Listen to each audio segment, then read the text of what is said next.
What do you say there, you bunch of wise guy comedians? So, like any movie buff, I'm a big fan of good storytelling. In fact, I think most of us agree that the plot is usually the backbone of the whole movie. But, of course, there are no absolutes in this world. And there's one specific type of movie where, at least in my opinion, storytelling and plot actually don't matter as much.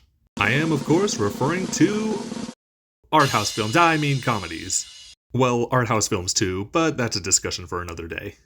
Anyway, yeah, the way I see it, comedy movies typically don't have to rely on plot as much as other genres. And this isn't to say it's easy to write comedy. Any style of writing that can invoke any type of emotion from the audience is to be commended, and there are a lot of smart comedies that also tell a compelling story. In fact, I'll touch on that more in a bit.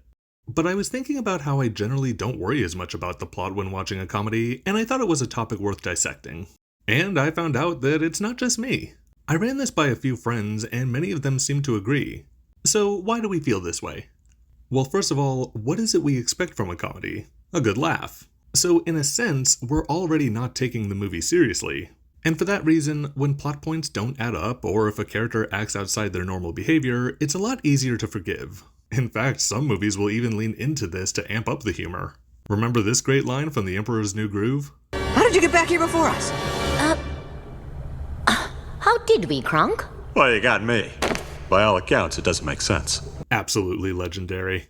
But you see, moments like that, even when it's not so tongue-in-cheek, don't really bother me in comedies because I'm mostly just in it for the yucks. In an action movie, I'm willing to suspend my disbelief to a certain extent, but things still need to add up enough so that I'm invested in the hero's success. In a horror movie, I need to believe the danger our characters are facing in order to feel the dread and the tension of their situation. And shoot, in the case of dramas, with no action or special effects, all they really have to rely on is good storytelling and acting to keep the audience's attention. But when it comes to comedies, so many of us are willing to just turn off our brains and enjoy. Now, obviously, this is most true in stupid humor and absurdist humor. I mean, come on, I just reviewed Billy Madison not too long ago. However, I have to call out that there are actually levels to this. Some forms of comedy do rely on plot more than others.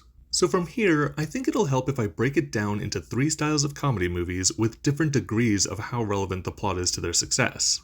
To start off, we've got your baseline comedies. These are the movies that still have compelling characters and our hearts are still really invested in what they're going through. Notable examples include classics like Groundhog Day and Ghostbusters, Robin Williams movies like Mrs. Doubtfire and Flubber, and of course all those 80s John Hughes movies.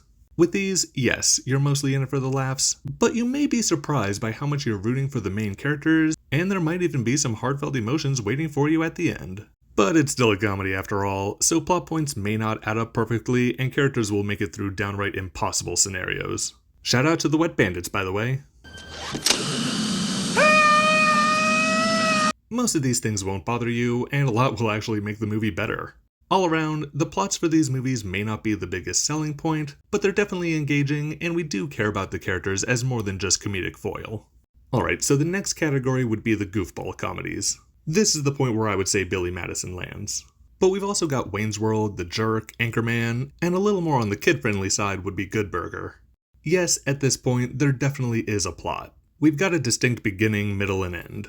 That said, so much of the humor and overall entertainment comes from the pure goofiness from scene to scene. Adam Sandler yelling, "That's your home! Are you too good for your home?" In Happy Gilmore, Steve Martin randomly donning martial arts attire to beat up the racists. Actually, come to think of it, I think I'd also throw in the National Lampoon Vacation movies here too. Sure, they do have more heart than many of these other movies, but when you think about it, a lot of them just depend on one scene after another delivering a series of gags, especially Christmas Vacation. Anyway, you get the picture here. There's definitely a plot in this category, and you may invest in the characters, but even more than the last category, the silliness of everything going on is the real appeal. And finally, we've got the pure nonsense comedies. You know them, you love them, movies like Airplane, Blazing Saddles, Kung Pao, and you know what? Just all the classic parody films. You're the future kings and queens of Narnia. Oh my god, a talking beaver! I said classic parody films. Jason Friedberg and Aaron Seltzer already know how I feel about them. But yeah, at this point, plot, story structure, all that's pretty much out the window, and all we really care about is the pure nonsense and stupidity that keeps us laughing. Now, I'm not saying there's no plot at all here. There's obviously at least the veneer of a structure to what's going on. But by and large, the characters are just there to deliver the gags, and unlike the last two categories, things don't even have to wrap up tightly in the end. Goofiness and nonsense reign supreme here, and I wouldn't have it any other way. So that's my breakdown of the comedy genre by degrees of silliness and how much the plot matters. But you know what? I realize it's honestly hard to categorize movies like this, and I also realize that the way I did so may not be totally concrete. Wayne's World and Blazing Saddles are on two totally different levels for me, but they both end with crazy fourth wall breaks. The vacation movies are over the top silly, but they do have some of that sentimentality, much like the John Hughes directed movies. I guess movies don't always fit neatly into categories, but I tried to organize my explanation here by the vibes the movies give.